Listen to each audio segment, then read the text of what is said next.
The aliens fled our system, but couldn't escape the Ghost Fleet. Sci-Fi Story. The silence stretched across the asteroid belt like a held breath. Where once the Kithara Dominion's mining fleets had carved through rock and ice with ruthless efficiency, now only debris drifted in the cold vacuum. Empty hulls, some still glowing from recent battles, tumbled end over end, past the outer reaches of Jupiter's influence. Captain Nix Calderon stood at the observation deck of the research station Meridian, watching the last of the alien evacuation ships disappear into the star-scattered darkness beyond Pluto's orbit. A reflection stared back from the reinforced viewport, sharp cheekbones, eyes the color of burnt amber, a scar running from her left temple to her jaw, a souvenir from the Battle of Ceres when humanity had made its first real stand against the Dominion. "They're running," whispered Dr. Cale Voss, the station's xenobiologist. He pressed his palm against the glass, breath fogging the surface. "After 3 years of strip mining our system, they're actually running." Nix didn't respond immediately. She'd learned not to trust easy victories, especially when they came from an enemy that had conquered 17 star systems before arriving at Sol. The Kithara didn't retreat. They consumed, adapted, and moved forward like a biological machine designed for one purpose: expansion. "Commander," came a voice from behind them. Lieutenant Zara Thorne approached, her boots echoing in the sterile corridor. "We are receiving scattered transmissions from the inner system. The evacuation appears to be complete. No Dominion signatures detected beyond the heliopause." Nix turned from the viewport. "Appears to be." "That's the problem, ma'am. We can't confirm it." Thorne's expression was grim. "Something's interfering with our long-range sensors. It's like there's a gap in space where their fleet should be." A chill ran down Nix's spine. She'd commanded humanity's Ghost Fleet for 2 years, ever since the Dominion had destroyed the main battle group at Europa. The survivors, 13 ships carrying the remnants of Earth's military, had been forced to adopt new tactics. Guerrilla warfare among the asteroid fields, hit-and-run attacks on supply convoys, the kind of desperate measures that earned you a reputation as either a hero or a terrorist, depending on who was writing the history.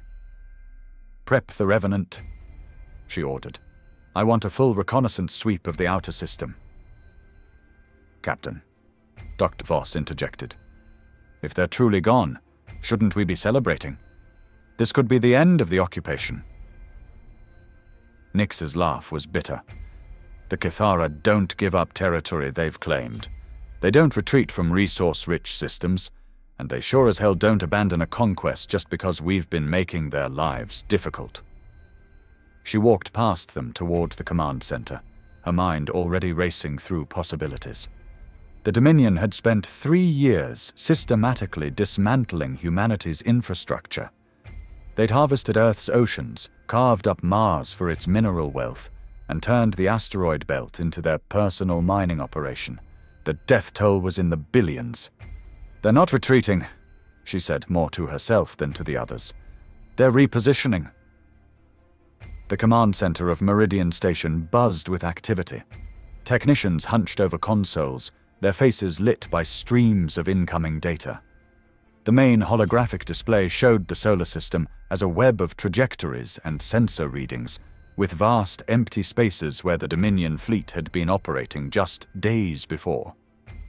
"Report," Nix commanded as she entered. Chief Petty Officer Dante Reyes looked up from his station, his weathered face creased with concern. "It's like they vanished, Captain. No energy signatures, no gravitational anomalies, nothing. But here's the strange part. We're detecting residual exotic matter traces along their departure vectors. Exotic matter. The kind used in their faster-than-light engines. But the concentrations are all wrong. It's like they're bleeding it." Nix studied the holographic display. The Dominion's exodus had followed a specific pattern, concentric circles expanding outward from the inner system, with each fleet group maintaining precise formation until they reached the edge of Sol's influence. Then, nothing. Kale, she called to the xenobiologist. In all your research on Dominion behavior, have you ever seen them abandon a system? Dr. Voss shook his head. Never. Their expansion follows a predictable pattern. Arrive, assess, conquer, harvest, establish permanent presence, then move to the next target while maintaining control of the previous one. They don't retreat. Then what are we missing? Before anyone could answer, the sensor array erupted in alarms. Red lights bathed the command center as proximity warnings filled the air. "Contact!" Reyes shouted. "Multiple signatures dropping out of FTL at the edge of the system." The holographic display updated, showing new blips appearing near the heliopause. One by one, they resolved into familiar shapes, the angular biomechanical hulls of Dominion warships. "How many?" Nix asked, her voice steady despite the adrenaline flooding her system. 50, 60, still counting. Captain, these aren't the ships that left. These are fresh reinforcements. Nix felt the blood drain from her face. They didn't retreat. They made room. The implications hit like a physical blow. The Dominion hadn't given up on Sol. They'd cleared the system of their mining operations and civilian vessels to make way for a military force. The evacuation had been preparation for something much worse. "All stations, emergency protocols," she ordered. "Get me a direct line to the Revenant. We're going to need every ship we have." As the command staff scrambled to implement her orders, Nix watched the tactical display with growing dread. The new Dominion fleet wasn't moving into the system randomly. They were forming a perfect sphere around Sol, each ship positioned to cover maximum area with overlapping fields of fire. "It's a siege formation," Lieutenant Thorne observed. "They're not planning to invade. They're planning to contain." "Contain what?" The answer came from an unexpected source. Dr. Voss, who had been silent at his console, suddenly straightened. "Captain, I'm detecting massive energy buildups from the Dominion ships. They're not preparing to attack. They're preparing to construct something." The holographic display shifted, showing energy patterns flowing between the alien vessels. Slowly, a structure began to take shape. Not physical, but composed of pure force fields and exotic matter. It was a cage, and it was growing around the entire solar system. "They're building a containment field," Nix realized. "They're going to trap us here." "But why?" Thorne asked. "If they wanted to destroy us, they could have done it years ago." The answer came from Reyes, his voice tight with fear. "Because we're not the prey anymore. We're the bait." Nix's blood ran cold. The Dominion's retreat, the careful removal of their assets, the positioning of a siege fleet. It all made sense now. Humanity's Ghost Fleet had been more successful than they'd realized. Their hit-and-run tactics, their refusal to surrender, their ability to strike from the shadows and disappear, it had attracted attention. "Get me Admiral Kessler," she ordered. "Priority 1. The transmission took several minutes to connect. When Admiral Joran Kessler's weathered face appeared on the screen, the background showed the cramped bridge of the Revenant, humanity's last dreadnought. "Captain Calderon," he said without preamble, "I trust you're seeing what we're seeing." "The containment field, yes, sir. How long until it's complete?" 18 hours, maybe less. Once it's active, nothing gets in or out. We'll be cut off from the rest of the galaxy." Nix felt the weight of command settling on her shoulders. The 13 ships of the Ghost Fleet represented humanity's last hope, and now they were about to be trapped in their own star system. "Sir, what's our play?" Kessler's expression was grim. "The Dominion has been broadcasting on multiple frequencies since they arrived. They're not just containing us, they're advertising. Every species in this spiral arm will know that humanity is trapped here, unable to expand, unable to threaten anyone, We're being turned into an example. Worse, we're being turned into a demonstration. The Dominion is going to show the galaxy what happens to species that resist too effectively. They're going to study us, break us down, figure out how we've been so successful with so few resources. The tactical display updated again, showing the containment field at 30% completion. The energy patterns were beautiful and terrifying, a perfect sphere of force that would soon encompass everything from Mercury to the Kuiper Belt. "There has to be a way out," Lieutenant Thorne said. "Some weakness in the field, some gap we can exploit." Dr. Voss looked up from his console. "Actually, there might be. The field is generating massive gravitational distortions. If we could time it right, we might be able to use those distortions to slingshot past the containment barrier." "Might be?" Nix asked. "The calculations are complex, and the timing would have to be perfect. Plus, we'd need to accelerate to near-light speed to punch through the field before it can adjust. How many ships could make it? Maybe one. Maybe none." The command center fell silent. Outside the viewport, the stars were still visible, but Nix knew that soon they would be cut off from the rest of the universe. Humanity would be alone, trapped in a cage of exotic matter and force fields, waiting for the Dominion to decide their fate. "Admiral," she said finally, "I have a different idea." Kessler raised an eyebrow. "I'm listening." "We don't try to escape. We do what we do best. We disappear. Captain, once that field is active, there's nowhere to hide. The Dominion will have complete sensor coverage of the entire system. Not if we're not in the system." The silence stretched for several heartbeats. Then Kessler's eyes widened. "You're talking about the deep ice?" Nix nodded. "The Oort cloud. Beyond the heliopause, but still technically part of Sol. If we can get there before the field activates, we can hide among the comets and asteroids. The Dominion won't expect us to retreat that far out." "And then what? We spend the rest of our lives hiding in the dark?" "No. We wait. We watch. And when the time is right, we remind the galaxy that humanity doesn't surrender." The plan was insane. The Oort cloud was a spherical shell of icy objects that extended almost a light year from the sun. It was dark, cold, and virtually uninhabitable. But it was also the perfect place to hide a fleet of ghost ships. "All vessels, this is Admiral Kessler," came the transmission an hour later. "Operation Phantom Wing is now in effect. All ships are to immediately begin stealth protocols and proceed to designated coordinates in the Oort cloud. This is not a retreat. This is a strategic repositioning." Nix watched from the bridge of the Revenant as the Ghost Fleet began its exodus. 13 ships, each one a testament to human ingenuity and desperation. The stealth frigate Whisper, its hull coated in sensor-absorbing materials. The heavy cruiser, Defiance, bristling with weapons salvaged from a dozen different battles. The medical ship Sanctuary, which had saved more lives than any other vessel in the fleet. One by one, they disappeared into the darkness between stars.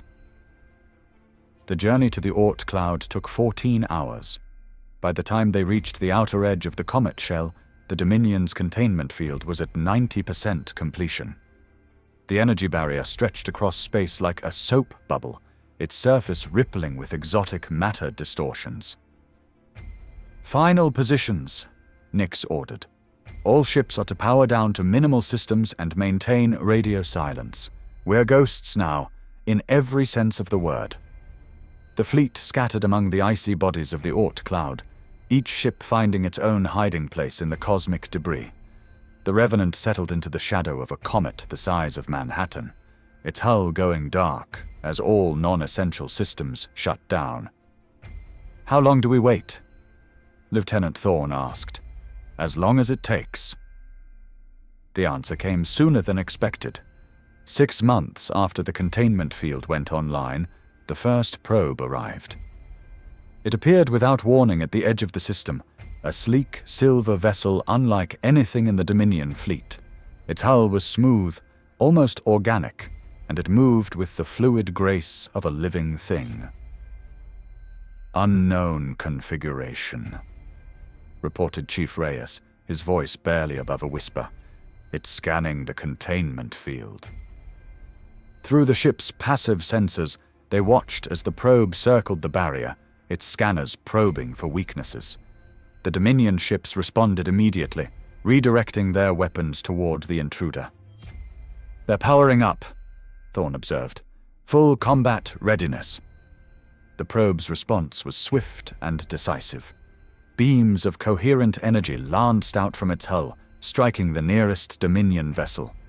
The alien ship's shields flared and died, its hull cracking open like an egg. "My God," Dr. Voss breathed. It cut through their defenses like they were made of paper. The battle was brief and utterly one-sided. The probe moved through the Dominion fleet like a scythe through wheat, its weapons carving through hull plating and energy shields with contemptuous ease. Within minutes, half the siege fleet was reduced to scrap metal. But the probe didn't stop there. As the surviving Dominion ships tried to flee, the mysterious vessel began to absorb their energy signatures. Its hull grew brighter, its movements more fluid, as if it were learning from every destroyed enemy. "It's not just destroying them," Nix realized. "It's studying them, cataloging their capabilities." The final Dominion ship died in a burst of exotic matter, its containment field generators overloading. The energy barrier around Sol flickered and died, leaving the system open to the stars once again. The probe hung motionless in space for several minutes, its scanners sweeping the inner system. Then, as suddenly as it had appeared, it vanished into hyperspace. "Captain," Reyes said, his voice shaking.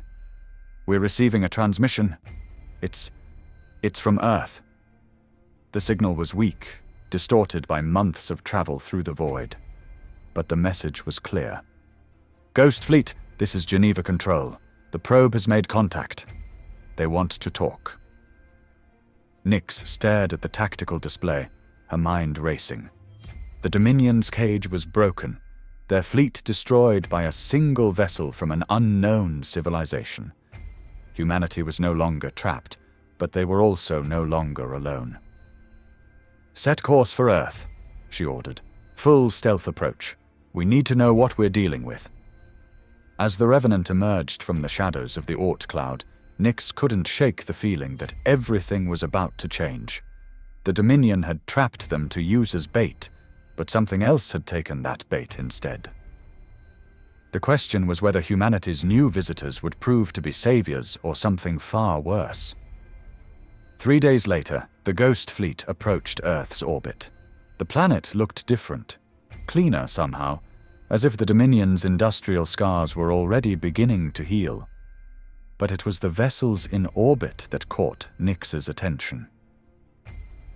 12 ships hung in formation above the Pacific Ocean, their hulls gleaming with the same silver perfection as the probe.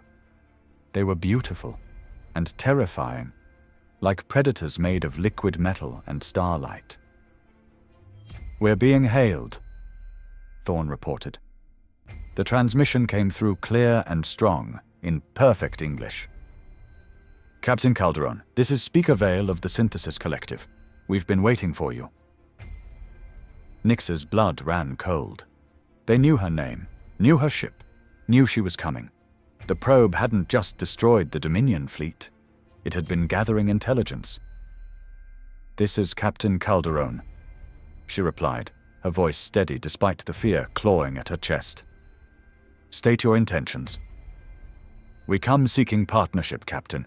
Your species has proven itself worthy of consideration. The Dominion made a critical error. They sought to cage hunters, not prey."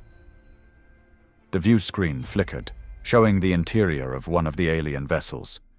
The being that appeared was humanoid but clearly artificial, its body composed of flowing metallic segments that shifted and reformed as it moved. "You've been watching us?" Nix said. "We've been watching everyone. The Dominion's containment field was designed to trap you, but it also served as a beacon. It announced to the galaxy that humanity possessed something worth containing. And what would that be? The ability to survive, to adapt, to become something more than you were." The speaker's expression was unreadable, but there was something almost admiring in its voice. "The Dominion conquers through overwhelming force. We prefer a more surgical approach." The implication was clear. The Synthesis Collective didn't want to destroy humanity. They wanted to recruit them. "What do you want from us?" Nix asked. "Nothing you haven't already given. You've proven that a small, determined force can outfight a superior enemy through cunning and adaptation. That's exactly what we need." The speaker gestured, and the view screen showed a star map spanning half the galaxy. Red markers indicated Dominion-controlled systems, while blue ones showed territories belonging to the Collective. The Dominion has been expanding for millennia, consuming everything in their path. "We are the immune system of the galaxy, Captain. We identify threats and eliminate them before they can spread. And now you want us to join your war. We want you to do what you do best, disappear into the shadows and strike where the enemy least expects it.